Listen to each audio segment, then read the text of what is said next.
What's going on, everyone? Welcome back. We're going to be going over the Week 8 games across the NFL. It's just going to be a Pickem style video. If you're interested in the spread, we talk a little bit about the spread throughout this video, but my picks usually come out on Twitter against the spread. So far this season, we are 62-46 against the spread, and then Pickem 65-42-1.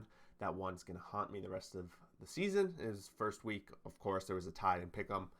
And that knocked me out of Survivor Pool. But yeah, guys, I know I promised for the subscribers out there. I didn't really promise, but didn't come out with a World Series video. Honestly, been super busy here in my own life, and I'm just gonna pretty much stick to NFL. These pick'em videos are gonna come out every week, and I think I'm gonna start doing a power rankings of the NFL on Wednesdays. I'm gonna probably do a wrap up video for baseball season. I know most of my subscribers are baseball guys. But I am trying to grow all sports all around, and I kind of just make videos when I have time, and when the power rankings came to an end, the rest of it kind of came to an end. So sorry if you guys were looking for that. I am hoping the Astros win, and hopefully avoiding a financial disaster because of it, but we'll see.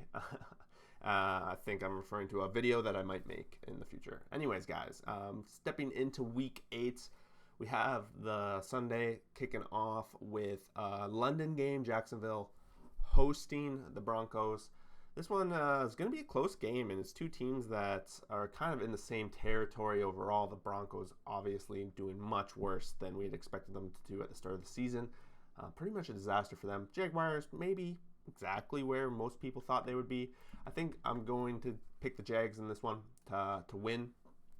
Right, they have a history of going to London and playing all their games there. I know it doesn't mean much there, but there is a little bit of a home field advantage, I think, with the Jaguars. I think some fans might be more Jags fans, that kind of thing. And I do think the offense on the Jaguars side of the ball is a little more solid, at least wide receivers. They have a lot of weapons. I know they traded away James Robinson this past week, but I don't think that's going to play a big factor in this game. I do have the Jags as the W. Next up, we got the NFC South, Carolina Panthers, and the Atlanta Falcons. This one, the Carolina Panthers coming off that crazy win last week against the Bucs. Maybe after watching Thursday night, it doesn't feel as crazy, but I think it caught almost the entire world by surprise in the football world. We've got the Falcons here going to be taking out the win. I just think overall they're a much better team all around on offense, on defense. Maybe not defense, but overall I think they're just going to – they seem to have a little bit more of a drive to win games overall. I think that they're pretty much a clear-cut favorite in this one. It looks like they're a 5.5-point favorite when the week opened up, and I don't think we're going to get the same kind of story that we saw with the Buccaneers. I think the Falcons are playing the way they should be or are, and they kind of have their identity together. So I don't think we're going to see a repeat of last week. Cowboys hosting the Bears. The Bears coming off that big Monday night win, but the Cowboys got Dak Prescott back, and they picked up a nice win against the Detroit Lions last week. I think they're going to keep rolling through the NFC North. Don't think there's too much to really discuss here. Fields is going to be running around for his life against this Cowboys defense. I think that Cowboys defense could have a heyday. So I think the Cowboys are going to continue to keep pace with the Eagles, and we'll get to that game shortly. Next up, the Dolphins against the Lions. I don't know what to say here other than I think the Dolphins are going to win, right? Their offense is supposed to be a lot better. Jared Goff, just the last two games have been atrocious against Dallas, against the Patriots before their bye week. We got Dolphins having Tua back. They didn't look super great with Sunday night against the Steelers. However, I expect Tua to maybe get a little bit back in the groove. I'm not super excited with what I've seen from the Dolphins since the Tua injury, since that Baltimore game, really. They had that one game where the offense was really amazing, and it was a huge comeback, but we haven't had that offense show up again since. So I'm a little concerned whether it was a glimpse of what probably doesn't happen very often, is just kind of outlier, or if that's more possible what the Dolphins can do. I hope it's more what the Dolphins can do, but I'm not sure. I think at least they're going to be able to handle the Lions on the road. And if they can't, they don't deserve to make the playoffs, honestly. Next up, Vikings coming off a bye against the Cardinals, who came off that win last week against the Saints on Thursday. I guess they played Thursday. So a little bit of a longer rest for the Cardinals. Same with the Vikings. They're both coming off rest. Vikings are about 3.5-point favorites, maybe 3 points now. I am going with the home team Vikings. I like what I've seen in the Vikings so far this year, and the Cardinals have been so inconsistent and more so on the inconsistency side than the Vikings. Vikings are what, 5-1? Best start they've had in a long time that I can remember, and they seem to be getting it done on both sides of the ball. These teams match up fairly well overall, and I think they're in the standings and the power rankings kind of thing. They probably would be pretty close, especially at the start of the season. Vikings heading one way, Cardinals trying to maintain a battle in this NFC West division that's turned out to be quite an interesting division. I got the Vikings. Saints hosting the Raiders. Going with the Raiders, coming off a bye week, I'm pretty sure. Maybe not. No, they played the Texans last week. But they had a bye before that. And the Raiders, I think since that Chiefs game, to me, I've realized they were a much better team than their record, whereas I don't think the Saints are that great of a team. I wouldn't be surprised to see the Raiders go on a pretty good run here over the next 10 games, really solidify a chance at a playoff spot. That would not shock me. I do consider them right now to be the second best team in the AFC West, ahead of the Chargers. So I think they should be able to beat the Saints, and if they pretty much playing playoff football in a way. Like, these wins are going to be important for them down the stretch because they had such that awful start, but it's a longer season now, and they can definitely turn it around, and I think that it starts here. Patriots at the Jets. You know, I came into this week, I had the Patriots picked in my pools, and now I'm starting to but the Jets defense has just been so good. I don't know if Bryce Hall going down is going to make the world of a difference. Maybe it does, but they bring in James Robinson, who's a good back in himself. I think Michael Carter can share his part of the load. So I think this game might be a low-scoring one, but I actually think the Jets are going to come out and win this one. They're a little bit of underdogs. I think the market, for the most part, has been betting on the Patriots. But something tells me that this Jets team is different than any Jets team we've seen in the past 5, 6, 8 years, however many years it's been since they've been relevant. But the Patriots are just, I think no matter who they go at quarterback, Zappy or Mac Jones, it's not going to matter too much. I think this defense is going to put a lot of heat on this Patriots. So they better come with a game plan for sure. Eagles hosting the Steelers. Biggest spread of the week, 10.5 points. I just got to go with the Eagles flying high off a bye week.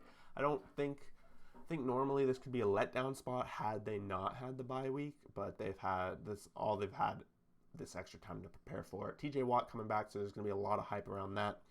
We're going to see how Jalen Hurts handles that kind of pass rush. It's going to be exciting to see if this Eagles team is for real and they just keep rolling. I think in a spread-wise, 10.5 points, it's a lot.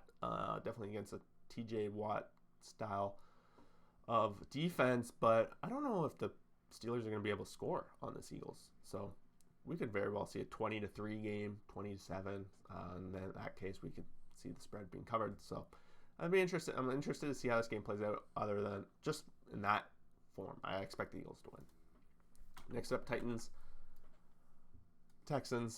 Division matchup, of course. Titans have now taken the lead in the AFC South here, and the Texans are pretty much where we thought they would be, 1-4-1. However, maybe it's 3-1, but I don't think they're as bad as what a lot of people, at least myself, thought they would be coming into the season. This division's probably up for grabs. Titans aren't light years ahead of them here.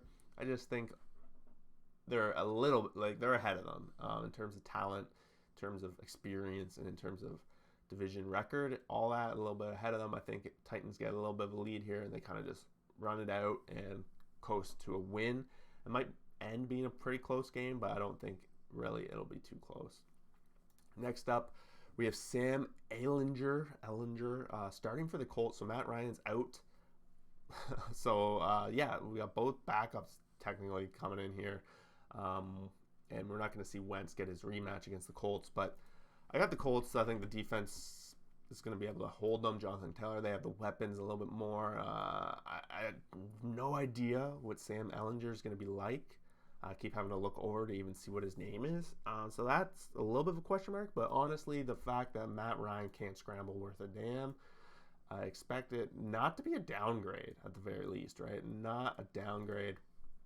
So I got to go with the Colts. Next up, Rams 49ers. This is a pick'em in both spread and pick'em. I'm going with the Rams. I think they're ready to get some revenge on these 49ers. I think the 49ers, I don't know how they keep winning against some of these top teams personally. I know they have solid defense. They get the offense to step up.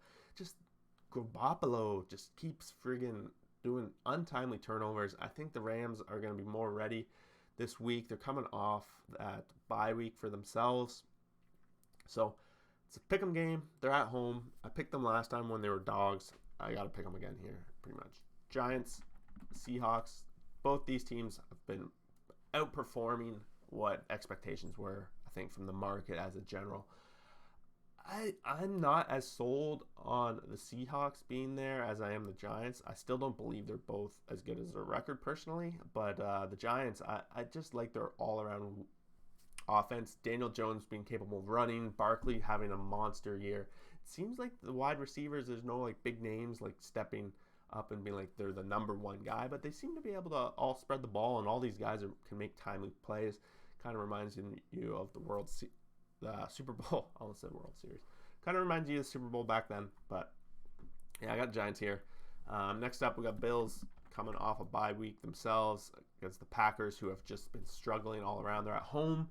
Packers are going to likely be without Lazard at the wideout, so I don't think there's any real reason for the Bills not to win here. They're a 10.5-point favorite as well.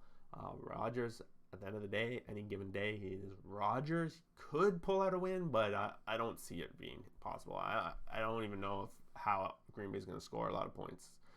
So I kind of expect a blowout here. Next up, last game, Monday Nighter. We got the Bengals going into town against the Browns, and the Browns are 3.5-point dogs. Bengals have been flying high, but they are going to be without Jamal Chase, which is a big deal. I think 4 weeks he's expected to miss. This is a division game, and this has a lot of impact on this division. The Ravens won, so they kind of hold on to that lead a little bit, but this is a jostling for second position, possibly a wild card spot if neither of them can catch up to the Ravens, which at this rate, I'm not going to think they would. So this is an important game. Monday night, going to get a lot of hype. I kind of think, given how Joe Burrow has been sacked so much, and he's not going to have that Jamal Chase to help have a little bit of offensive relief, I think the Browns defense can step up, and they're going to win this one on Monday night for a surprising upset. We also have bye week. Only 2 teams on the bye this week, Chargers and Chiefs. So I don't know the schedule next week. I wouldn't be surprised to see these 2 teams play next week. Kind of how the NFL does sometimes. Thursday we had Bucks Ravens. We all know how that ended. Ravens with a big win. But guys, there it is. Just quickly going over the picks. I appreciate any of you subscribers and not subscribers that have made it this far in the video. Drop a comment below. Let me know who you guys are picking this week. What are you looking forward to on the standings? And honestly, if you're making it this far, I'm curious what kind of videos, content, questions, stuff you guys want to see on here on the channel. And guys, we'll see you guys out there for that next video. Thanks for watching.